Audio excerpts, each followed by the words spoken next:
Okay, तर हे झालं.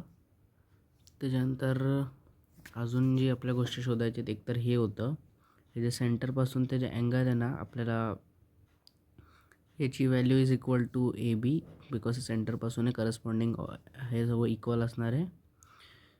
आत्ता हे दोघं याच्यासाठी आपल्याला ही व्हॅल्यू माहिती पाहिजे आणि गिवन नाही आहे, पण गिवन काय आहे, A B is equal to O A is equal to O B. म्हणजे ही कॉड आणि ही कॉड एक दुसऱ्याला करस्पॉन्डिंग आहे, ही कॉड दोन कॉड एक दुसऱ्याला करस्पॉन्डिंग आहे, दरफोर तिसरी पण कॉड एक दुसऱ्याला करस्पॉन्डिंग असणार आहे. O A equal to O B equal to A B, therefore A B is also equal, असं करून टाकायचं. आता सगळे व्हॅल्यू इक्वल आहेत, म्हणजे हे झालं इक्विलॅटरल ट्रायंगल. इक्विलॅटरल ट्रायंगलची पर अँगल व्हॅल्यू 60 असते, दरफोर हे भेटलं आपल्याला, हे झाले 60. आता हे 60 आहे, तर ही आर्क पण 60 झाली. अजून आपल्याला शोधायचे ए सी बी, त्याच्यासाठी 360 मायनस 60 300, हे पण डायरेक्ट भेटते. तर स्टेप बाय स्टेप जाऊ. पहिले फर्स्ट आहे ए ओ बी. ओके, हे इक्विलॅटरलवाला. For angle A O B is equal to angle O B A is equal to angle झालं ना, A O B is equal to angle O A B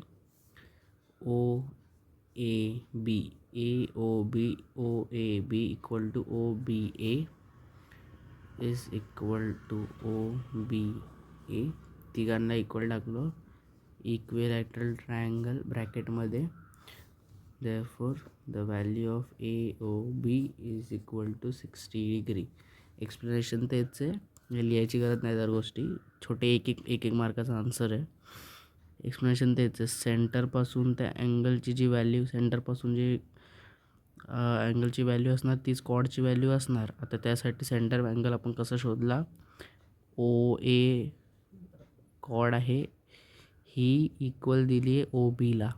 so हे दोन side equal झाले, देरफोर तिसरी side पण एक दुसऱ्याला इक्वल झाली. तिघं साईड इक्वल आहे, म्हणजे हा इक्विलॅटरल ट्रायंगल आहे. पर अँगलची व्हॅल्यू 60 डिग्री झाली, देरफोर ही पण 60 भेटली, ही 60 भेटली, तर हे पण 60 भेटलं, बिकॉज हे सेंटरपासून आहे.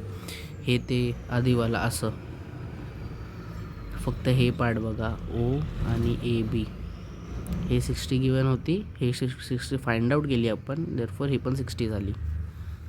बस फर्स्ट पार्ट भेटला.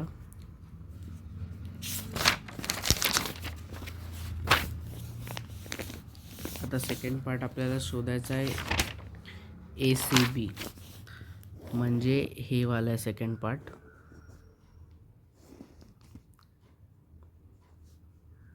ए बी सी बी आपल्याला कॉड आहे की कुठला शोधायचं आपल्याला ए सी बी.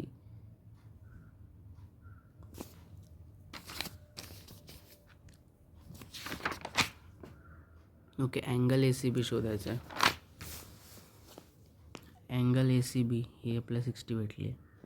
हां, ओके, ए सी बी तुम्हाला आधीच ती प्रॉपर्टी सांगितली, ही व्हॅल्यू 60 आहे, तर ही त्याची हाफ असणार आहे. ही व्हॅल्यू जी असते त्याची डबल व्हॅल्यू ही असते.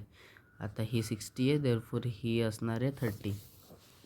त्याला लिहायचं बरोबर आहे, angle A C B is equal to half of angle A O B is equal to half of 60 degree is equal to 30 degree.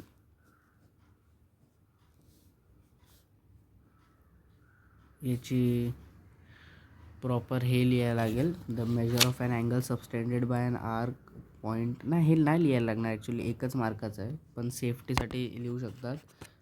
काय होतं, the measure of an angle subtended by an arc at a point on the circle is half of the measure of the angle subtended by the arc or the centre. हे मी इथे कुठेतरी लिहून टाकेल. पुढे जाऊया आपण. थर्ड काय होतं, third is measure of arc A B ही वाली आर्क ए बी तर गिवन आहे ना. काय मेजर करायचं आहे मग? अच्छा, अँगल ए बी मेजर करायचं आहे. ओके, हे वाला हा वाला पार्ट हे तर आधीच गिवन होतं. हे पण तर 60 येणार. Measure of arc A B is equal to A O B is equal to 60 degree. Okay, हे मेजर नव्हतं केली, ही केली आपण मेजर. आता ए बी 60 डिग्री प्रूफ करून टाकलं. त्याच्यानंतर मग त्याला पण तेच आहे ना, measure of an arc is measure of an corresponding central angle. तसंच काहीतरी मी ते लिहून टाकेल. फोर्थ वन हे होतं, आठवलं मला. ACB over measure of arc ACB is equal to 360 minus measure of arc AB given आहे बिकॉज आपल्याला is equal to 360 minus 60 is equal to 300. पुढच्या क्वेश्चनमध्ये हे काहीतरी डायग्राम आहे. आता याच्यामध्ये पण आपल्याला वेगळे, पहिले तर हे सर्कलमध्ये क्वाड्रिलॅटरल दिलं आहे, तर या क्वाड्रिलॅटरला सायक्लिक क्वाड्रिलॅटरल बोलतात. अगर हे इम्पॉर्टंट आहे, हे सायक्लिक क्वाड्रिलॅटरल हे गिवन पण आहे क्वेश्चनमध्ये. सायक्लिक क्वाड्रिलॅटरल ते असतं जेव्हा क्वाड्रिलॅटरलचे सगळे वर्टेक्स असतात ते एका सर्कलला टच करतात. जसं की हे सगळे पॉईंट सर्कलला टच करतात, देअरफॉर हे सायक्लिक क्वाड्रिलॅटरल आहेत. तर याचे पण खूप सारे प्रोस्टिट्यूटेड थेरम्स आणि ते सगळं असतं. ते आय थिंक टेक्स्टबुकमध्ये गिवन आहे. तर पहिले तर एक हे आहे की ऑपोजिट अँगल्स आर सप्लिमेंटरी. म्हणजे एस आणि क्यू असं नको, PSR plus PQR is equal to 180 degree. ते सप्लिमेंटरी बोलतात. जेव्हा दोन गोष्टीचा ॲडिशन 180 असतो त्याला सप्लिमेंटरी बोलतात. सो हे जे ऑपोजिट अँगल्स आहेत ना, हे सप्लिमेंटरी असतात. म्हणजेच SPQ is equal plus SRQ equal to 180 degree. हे कंपल्सरी आहे सायक्लिक क्वाड्रिलॅटरलमध्ये, ते जेव्हा सगळे वर्टेक्स सर्कलला टच करतात. सो हे काही गोष्टी फाइंड आउट करायच्या आहेत. हे दोन गोष्टीचा डेटा गिवन आहे. तर पहिली गोष्ट, मेजर ऑफ अँगल PQR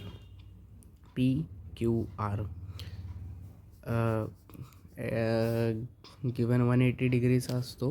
म्हणजे तेच आहे, ऑपोजिट अँगल्स 180 असतात.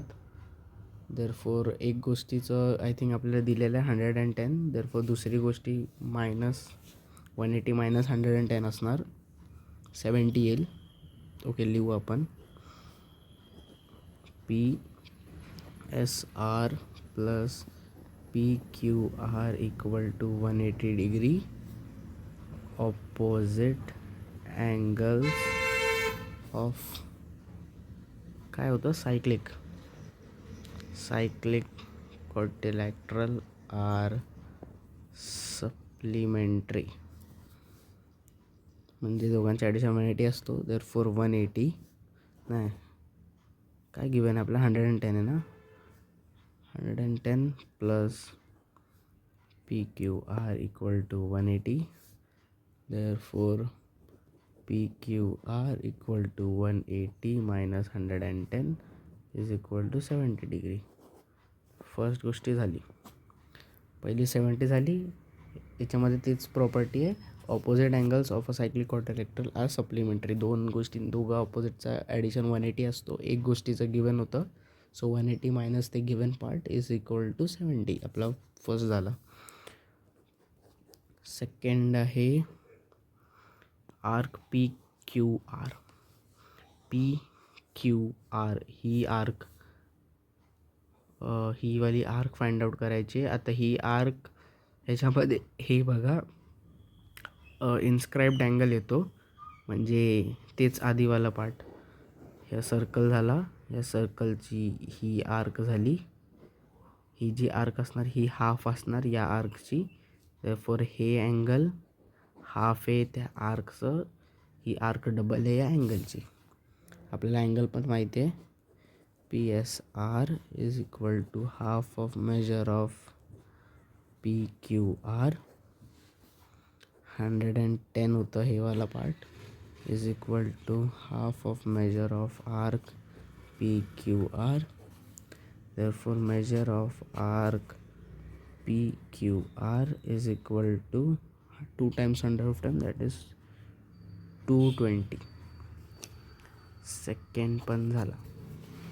आता थर्ड पार्ट आहे measure of arc Q R. आता हे थोडं कॉम्प्लिकेटेड आहे.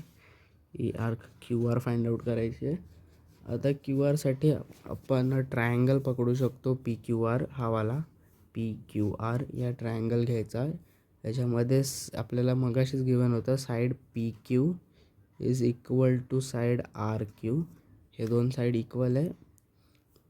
मग दोन साईड इक्वल आहे, देअरफॉर हे आयसोसेलेस ट्रायंगल घ्यायचं याला.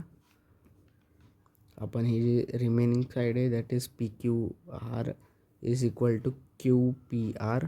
क्यू पी आर या साईड, आपण या साईडला एक्स, हे दोन साईड इक्वल झाले एक दुसऱ्याला. ही साईड आणि ही साईड, ही आणि ही साईड इक्वल झाली.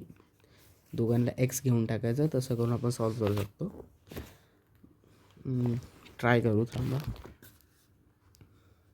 Third, in triangle P Q R side P Q is congruent to side R Q given होतं हे.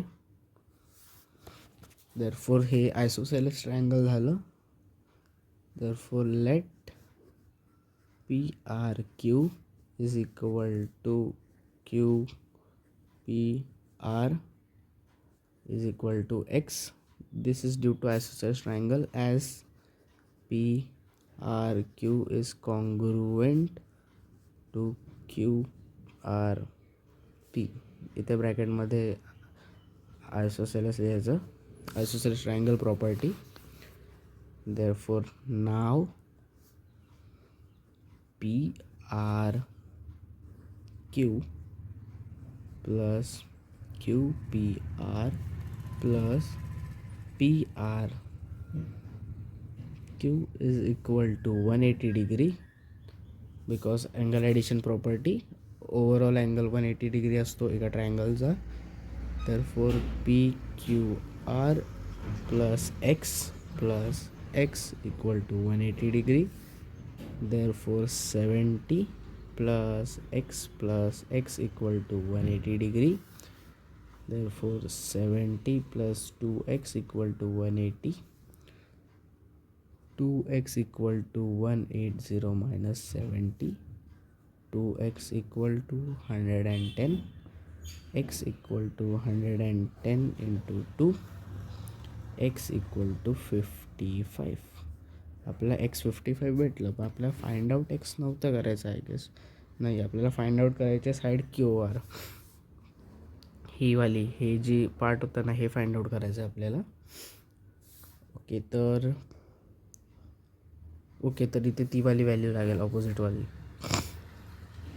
Right, P R Q is equal to angle Q P R मागाशी त्याला equal to 55.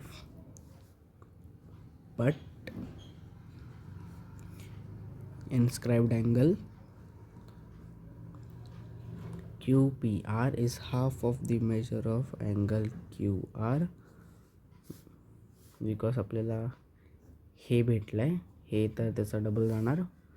therefore 55 is equal to 1/2 of measure of QR.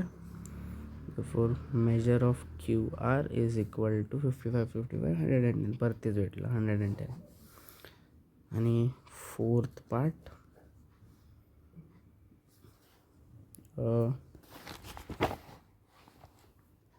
कुठे गेलं. Okay, P R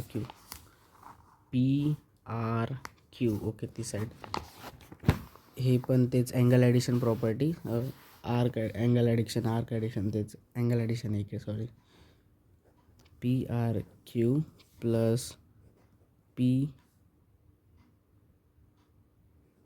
Q R plus P R Q बरोबरच आहे. P Q R plus P R Q is equal to Q P R S 180 degree. Given होतं, मग given नाही, find out केलं. 70 मगाशी find out केलेलं आपण, प्लस PRQ प्लस 55 हे आता फाइंड आउट केलं equal to 180 degree. therefore PRQ is equal to 180 minus 70 plus 55 125. therefore PRQ is equal to 55. झाले फोर्थ सम. हे जे एक एक गोष्टी आहेत ना, या एक एक गोष्टीसाठी डायग्राम बघा जो गिवन आहे, हा डायग्राम तुम्ही बनवून घ्या तर समजणार नीट. नाही तर मी हवेत बोलेल तरी काय कळणार नाही आहे नीट. एक एक गोष्टीसाठी डायग्राम मी दाखवून केले. ओके, झाले सगळे.